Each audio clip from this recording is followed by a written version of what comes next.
Welcome back to सुबह की सोच। हम अब बात करेंगे क्रिकेट के हवाले से। पाकिस्तान और इंग्लैंड के माबेन पहला टेस्ट इस वक्त मुल्तान में जारी है, जहां पे पाकिस्तान ने टॉस जीतकर पहले बल्लेबाजी का फैसला किया और यूं लग रहा था कि पाकिस्तान का ये फैसला दुरुस्त साबित होगा। लेकिन पहले आपको बताते चलें तो 4 रन पे पाकिस्तान के जो ओपनिंग बल्लेबाज हैं साइम अयूब वो आउट हो चुके।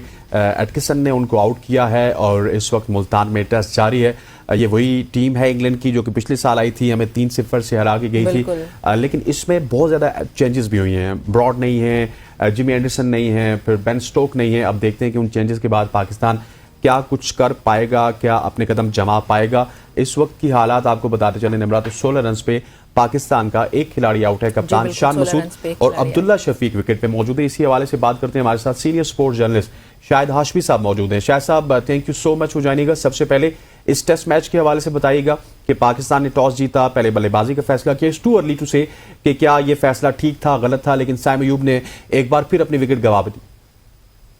बिल्कुल ऐसा ही है, ब्रेव फैसला था और जब से ये ऑस्ट्रेलियन हेड कोच आया है ये थोड़े ब्रेव फैसले करवा रहा है। घास है पिच पे और लेकिन आपको पहले 1-2 घंटे सरवाइव करना है, उसके बाद पिच जो है बैटिंग के लिए अच्छी हो जाएगी। साइम अयूब मुसलसल उन्हें चांस मिल रहा है। आज जिस गेंद पे वो आउट हुए हैं वो आउट होने वाली गेंद नहीं थी, आराम से उसको अवॉइड कर सकते थे। कोशिश की उन्होंने हटने की और ग्लव्स ले गई वो एटकिंसन की गेंद और साइम अयूब आउट हो गए। तो मायूस कुन आगाज है, लेकिन अब इस मायूस कुन आगाज को बेहतर आगाज में बदलना होगा। बोल्ड फैसला किया है पाकिस्तान ने टॉस जीतकर बैटिंग करके। अच्छा, ये भी बताइएगा कि जो इस वक्त करंट पार्टनरशिप चल रही है, इस पार्टनरशिप से क्योंकि ज्यादा उम्मीदें होनी चाहिए। हमने देखा है कि हमारा टॉप ऑर्डर मुसलसल फेल होता हुआ नजर आता है, इसकी क्या वजह है? ऐसा ही है, टॉप ऑर्डर कभी एक ओपनर स्कोर करता है तो कभी दूसरा ओपनर स्कोर करता है, लेकिन तसलसल नहीं है इनकी कारकर्दगी में। अब्दुल्ला शफीक कितने अच्छे प्लेयर हैं, हर शख्स उनकी टेक्निक की, उनकी बैटिंग की तारीफ करता है। किसी भी पुराने ग्रेड से पूछ लें या किसी भी उस कोच से पूछ लें जिसके अंडर में अब्दुल्ला शफीक खेले में, मिसबाह-उल हक हो गए, मंसूर राना हो गए, सब तारीफें करते हैं उनकी। और उन्होंने एक 200 श्रीलंका में बनाया, एक 160 बनाया, उसके बाद वो पीछे जा रहे हैं, आगे नहीं बढ़ रहे हैं। बहुत मायूस कुन सीरीज उन्होंने बांग्लादेश की खेली। 3 सिंगल डिजिट स्कोर थे जिनमें 2 0 थे और एक 37 था। तो अब अगर वो इस पोजीशन में आकर अगर अपना करियर आगे नहीं बढ़ाएंगे तो ये मायूस कुन होगा। पाकिस्तान टॉप ऑर्डर के साथ यही प्रॉब्लम है। शान भी बहुत शॉर्ट है रन्स में, वो बहुत अच्छा बोलते हैं, अच्छी कप्तानी करते हैं, लेकिन वो अगर रन्स के कॉलम में रन्स नहीं बनाएंगे तो उनके ऊपर तनकीद। मैं यही पूछने लगी थी शाहिद साहब, आप क्या समझते हैं कि शान मसूद की परफॉर्मेंस यहाँ पे बड़ी इंपॉर्टेंट होगी? उनको कितना जिम्मेदारी के साथ खेलना होगा? बहुत जिम्मेदारी से खेलना होगा। वो कप्तान है, उनकी कप्तानी पे भी तनकीद होती है, उनकी टीम में जगह पे तनकीद होती है। 4 इनिंग्स में बांग्लादेश के खिलाफ उन्होंने एक ही 50 किया था। उन्हें बड़ा स्कोर करना पड़ेगा, कम से कम 100 करें, तब जाके उनकी पोजीशन अच्छी होगी। और जब कप्तान स्कोर नहीं करता तो वो इंस्पायर नहीं कर पाता अपने दूसरे प्लेयर्स को। दूसरे प्लेयर्स कहते हैं कि आज जब ये रन नहीं बना रहा तो ये हमें कैसे डांटेगा कि हमने रन नहीं बनाए। मतलब कि उसे लीड करना होता है ना, वो तो फिर जब खुद ही लीड नहीं करेगा तो फिर वाकई आपकी बात बिल्कुल ठीक है कि बाकी लोग भी उससे इतना मोटिवेट नहीं हो पाएंगे। अच्छा, बिल्कुल ऐसी बात है। हाशमी साहब, मुझे ये बताइएगा कि अब वाइट बॉल के साबिक कप्तान की बात की जाए, बाबर आजम की, तो वो भी उस तरह से रन्स नहीं कर रहे। कई उनकी इनिंग्स हो चुकी हैं जिसमें बाबर आजम हमें रन्स करते हुए नजर नहीं आते। समझते हैं कितनी ज्यादा इंपॉर्टेंट सीरीज है इंग्लैंड वाली बाबर आजम के लिए भी? बाबर आजम के लिए भी बहुत इंपॉर्टेंट है। आप देखें 16 इनिंग्स हो गई। 2023 के शुरू में उन्होंने न्यूजीलैंड के खिलाफ कराची में 160 किया था। उसके बाद से 16 इनिंग्स में उनका एक 50 भी नहीं है। वो जो बाबर आजम जैसे बड़े प्लेयर के लिए बहुत मायूस कुन है। ये टेस्ट मैच हो गया, फिर दूसरा टेस्ट मैच जब शुरू होगा जिस दिन वो उनकी 30वीं सालगिरह होगी, अल्लाह करे सालगिरह वाले दिन फॉर्म में आ जाए, बल्कि उससे पहले इस टेस्ट मैच में फॉर्म में आ जाए, इसलिए कि बाबर आजम के रन्स की पाकिस्तान को सबसे ज्यादा जरूरत होती है। जी अच्छा शाहिद साहब, ये बताइएगा कि इमामुल हक को ड्रॉप करने पे आपका क्या तज्जिया है? उनको ड्रॉप करना कहीं पे कोई गलती तो नहीं है? हमारा अगर टॉप ऑर्डर देखा जाए तो वो मुसलसल तौर पे फेल होता ही हमें नजर आ रहा है।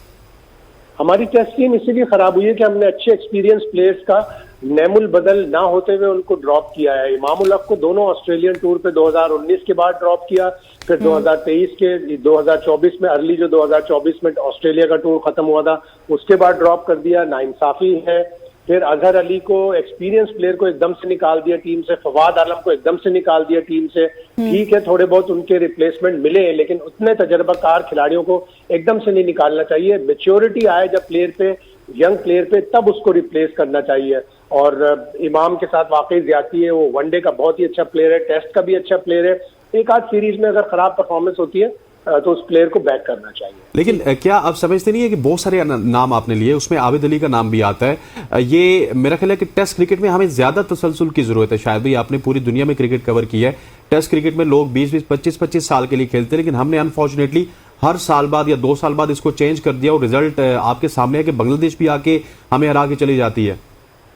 बिल्कुल ऐसा ही है। आबिद अली बहुत बदकिस्मत प्लेयर है बेचारा, अच्छा खासा खेलते हुए वनडे के डेब्यू पे 100, टेस्ट के डेब्यू पे 100, उसके बाद बड़ी अच्छी उसने बांग्लादेश में कारकर्दगी दिखाई, लेकिन उसको हार्ट का प्रॉब्लम हुआ। उसके बाद हालांकि उसने डोमेस्टिक में भी अच्छे खासे रन बनाए, उसकी वापसी नहीं नजर आ रही। बदकिस्मत प्लेयर है, बहुत अच्छा प्लेयर है, बहुत अच्छा इंसान है, लेकिन क्या किया जाए कि पाकिस्तान में इसी तरह की चीजें होती है।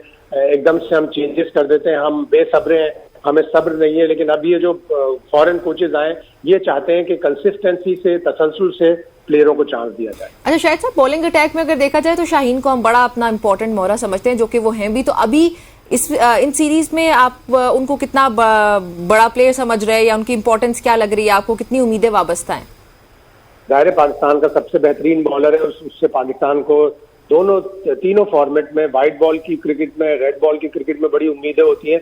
लेकिन वर्कलोड थोड़ा मैनेज करना पड़ेगा शाहीन का, उसकी कारकर्दगी इसी तरह बेहतर होगी। अभी ऑस्ट्रेलियंस आए तो ये वर्कलोड मैनेज करने की बातें कर रहे हैं, तो इंशाल्लाह शाहीन शाह अफरीदी से भी बड़ी उम्मीदें इस सीरीज में, वो बहुत पाकिस्तान के लिए अहम साबित होंगे। ठीक, और एक आखिरी सवाल करूंगा, फिर उसके बाद हम वुमेन्स क्रिकेट के हवाले से भी बात करेंगे।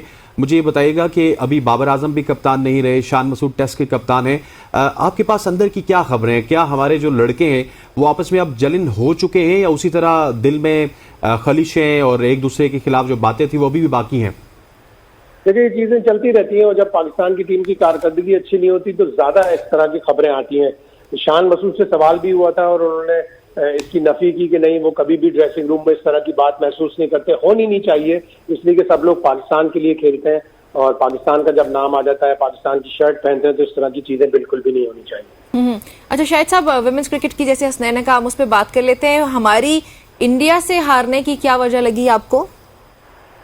देखिए, पहला मैच बहुत ही अच्छा खेला था श्रीलंका वाला, जिसमें हमने इंटेंट शो किया, हिटिंग भी की, फातिमा सना ने ऊपर से भी मुनीबा ने स्कोर किए। कल के मैच में स्कोर बहुत कम था, 105, उसके बावजूद पाकिस्तान ने फाइट अच्छी की। लेकिन मेरी समझ में नहीं आया कि इंडिया जैसी टीम के साथ जो बचपन से स्पिनर्स को खेलते हैं, उनकी विकेटें स्पिन को साजगार के लिए साजगार होती हैं, और उनके सारे बैटर्स, चाहे वो मर्द हो या खवातीन हो, बेहतरीन बैटिंग करते हैं स्पिनर्स के खिलाफ। हमने 6 स्पिनर खिला दिए, और एक बेंच पे अच्छी फास्ट बॉलर बैठी हुई थी, तस्मिया रुबाब, जो कि मुल्तान में उसने डेब्यू किया था साउथ अफ्रीका के खिलाफ, और इम्प्रेस किया था उसने अपनी स्पीड से, अपनी बॉलिंग से। और इंडियन चाहे मर्द हो चाहे खवातीन, वो लेफ्ट आर्म फास्ट बॉलर से परेशान होते हैं, एंगल बनता है लेफ्ट आर्म फास्ट बॉलर का। आपको एक मैच पहले देखना चाहिए था कि इंडिया को 2 दिन पहले इंडिया को न्यूजीलैंड जो हराया, उसमें 4 विकेटें फास्ट बॉलर ने ली थी, स्पिनर्स ने इतनी नहीं ली विकेटें। ये मेरी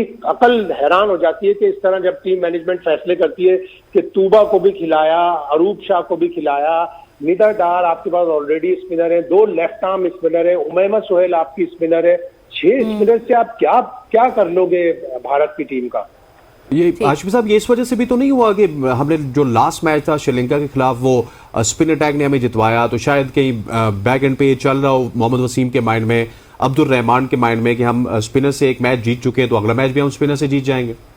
ये मासूमाना सवाल है आपका ये बहुत। इसलिए हम स्पिनर से जीते थे कि वो शारजा की विकेट थी, शारजा में स्पिनर्स को मदद मिल रही है, छोटे स्कोर को टीमें डिफेंड कर रही हैं। इंग्लैंड ने बांग्लादेश को जिस तरह हराया, स्पिनर्स के जरिए हराया। तो शारजा और दुबई में बड़ा फर्क है। दुबई जो है वो उसकी छत ऐसी है कि जिसकी वजह से बहुत ज्यादा वहाँ हवा नहीं आती अंदर, और वहां पे जो पिच है वो स्पिनर्स के लिए इतनी साजगार नहीं है जितनी फास्ट बॉलर के लिए। ठीक, ये अच्छा, चीजें टीम मैनेजमेंट को पता होनी चाहिए, होमवर्क करके आना चाहिए। अच्छा, मैंने एक चीज ऑब्जर्व किया सर, वुमेन क्रिकेट को ना, जिस तरह निम्रा हम फॉलो करते हैं मेंस क्रिकेट को, उतना फॉलो शायद उस तरह नहीं किया Women's cricket को जाता। जी। लेकिन मैंने ये चीज नोट की कि निदा डार जब से कप्तानी से हटी हैं, लास्ट मैच अगर आप श्रीलंका वाली भी मैच को देख लें तो टीम मुझे जली नजर आई है। क्या आपका भी तज़किया यही कहता है कि इस दफा टीम में एक नई रूह मौजूद है अगर वुमेन्स क्रिकेट की बात की जाए तो? देखिए, फातिमा सना यंग है, वो बॉलिंग से भी बैटिंग से भी इंस्पायर कर रही है। दोनों मैचों में उसने स्कोर किया। कल वो बड़ा अनफॉर्चुनेट थी, बड़ा अच्छा कैच उसका पकड़ लिया। अगर वो खड़ी रहती तो कम से कम 130 रन तक वो पहुंचा देती और पाकिस्तान के लिए वो बड़ा अच्छा टोटल हो जाता। तो निदा डार इसीलिए जेल भी कर रही है कि यंग कप्तान है, इंस्पायर कर रही है। लेकिन निदा डार की सबसे बड़ी कमजोरी जो मुझे नजर आती है और बहुत से लोगों को नजर आती है कि वो इतनी फिट नहीं है। वो दूर जाती है गेंद, फिर भी वो एक ही रन ले पाती है, सिंगल मना कर देती है। ऐसी चीजें इंटरनेशनल क्रिकेट में नहीं चलती। अच्छा शाहिद साहब, वैसे अगर हम लोग एक आम सवाल पूछना चाहें कि पाकिस्तानी क्रिकेट टीम की अगर बात की जाए, अब हालात कुछ बदले हैं, इन हालात में आपको कुछ बेहतरी नजर आती है? आपको लगता है कि हमारी टीम फिर से ग्रो करती हुई हमें नजर आएगी या फिर वर्ल्ड कप में कोई रिजल्ट प्रोड्यूस करेगी? वर्ल्ड कप में बिल्कुल ऐसे ही है। देखिए, सबसे पहले तो जो पाकिस्तान क्रिकेट बोर्ड ने विमेंस विंग में एक बैडमिंटन की साबिका प्लेयर को हेड लगाया हुआ है। बैडमिंटन की प्लेयर को क्रिकेट की क्या समझ होगी, और वो 3 साल से उस ओहदे पे फाइज है। जी, हर बिल्कुल। जगह नजर आती है, वो हर जगह नजर आती है। वो मैन ऑफ द मैच, वो जो प्लेयर ऑफ द मैच का अवार्ड होता है वो देती हुई नजर आती है। वो वेन्यूज पे पहुंची हुई होती है। खुदा के वास्ते अच्छी कोई फॉर्मर विमेन क्रिकेटर कोच जैसे सना मीर हो गई, जैसे उरूज मुमताज हो गई, अस्माविया इकबाल हो गई, नाहिद खान हो गई, इस तरह की किसी प्लेयर को जिनका तजर्बा हो। शमसा हाशमी थी उससे पहले जो क्रिकेट को बड़ा अच्छा चलाती थी। इस तरह की खवातीन को अगर आगे लेके आएंगी तो पाकिस्तान की विमेन्स क्रिकेट भी तरक्की करेगी। लेकिन मोहम्मद वसीम जब से कोच आए, पाकिस्तान टीम में इंटेंट नजर आया है हिटिंग का, विकेट लेने का और फाइट करने का। ठीक, मोहम्मद वसीम के आने के बाद आपको बेहतरी नजर आ रही है, लेकिन आप ये चाहते हैं हाशमी साहब के ऊपर भी तब्दीलियां होनी चाहिए ताकि मुकम्मल एक प्रोफेशनलिज्म नजर आए हमारी वुमेन्स टीम में भी? एडमिनिस्ट्रेशन में, जब तक आप एडमिनिस्ट्रेशन में तब्दीली नहीं लाएंगे, आपको नई अच्छे रिजल्ट मिलेंगे। आपको टैलेंट हंट करना पड़ेगा, आपको नॉर्दर्न एरियाज में जाना पड़ेगा, लंबी मजबूत लड़कियों को सेलेक्ट करना पड़ेगा जो पावर हिटिंग है। हमारी बदकिस्मती हुई इस साल के शुरू में, बल्कि पिछले साल आयशा नसीम नाम की एक एबटाबाद की लड़की ने बड़ा इंप्रेस किया था। इंडिया के खिलाफ उसने पावर हिटिंग करके चौके छक्के लगाते पाकिस्तान का एक अच्छा टोटल करवाया था। फिर वो खानदानी जाती वजूहात की वजह से क्रिकेट छोड़ गई। इस तरह की हमें 3-4 पावर हिटर और 3-4 फास्ट बॉलर चाहिए। उससे हमें टैलेंट हंट करवाना पड़ेगा। हमें टैलेंट हंट करवाना पड़ेगा। अच्छा, अभी की जो सूरत हाल हमारे सामने आ रही है, 31 पे 2 एक आउट है। अच्छा, तो हम मेरा ख्याल है थोड़ी तेज क्रिकेट खेल रहे हैं।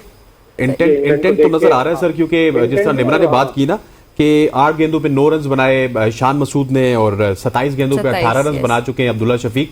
सो इसी इंटेंट के साथ खेलना होगा, क्योंकि हमने देखा है शायद भाई निम्रा बिल्कुल ठीक कह रही है कि हम अगर इंटेंट के साथ नहीं खेलेंगे तो इंग्लैंड की टीम पिछली दफा की तरह बहुत तेज खेलती है। तेज क्रिकेट खेलनी बिल्कुल ऐसा ही है। पहली इनिंग्स बड़ी खेलनी पड़ेगी, इसलिए कि पाकिस्तान दूसरी इनिंग्स बहुत बुरी खेल रहा है। दोनों बांग्लादेश के टेस्ट मैच में, एक में 172, एक में 146, दूसरी इनिंग्स बहुत बुरी खेल रहा है। तो टेस्ट मैच के सारे रन पहली इनिंग्स में ही बना लें। ठीक, अच्छा शायद साहब एक और, क्योंकि आप वापस मेंस टीम की बात कर रहे हैं, तो आपने पूरी दुनिया में क्रिकेट कवर किया है। जो टेस्ट क्रिकेट होती है, जो होम साइड होती है, वो उसका मुकम्मल एडवांटेज लेती है। लेकिन शायद भाई क्या वजह है कि हम वो एडवांटेज क्यों नहीं ले रहे? क्या कोई हमारे दिमाग में कुछ डिफरेंट चीजें चल रही होती है मैनेजमेंट के या पीसीबी के? चलें, शायद हाशमी साहब के साथ हमारा राब्ता इस वक्त मुनक़ते हो चुका है और हम क्रिकेट के हवाले से बात कर रहे थे, वुमेन के हवाले से बात कर रहे थे। वुमेन्स ने अच्छी क्रिकेट खेली श्रीलंका के खिलाफ, इंडिया के खिलाफ वो अच्छी क्रिकेट नहीं खेल सके टेक्निकली। शायद भाई बिल्कुल ठीक कह रहे थे कि हमने 1-2 अगर हमारे पास फास्ट बॉलर्स और ज्यादा होते तो हम इंडिया को मुश्किलात का शिकार कर सकते थे। यहाँ पर वक्त हुआ चाहता है एक शॉर्ट सी कमर्शियल ब्रेक का, ब्रेक लेते वापस आते हैं। Stay with us.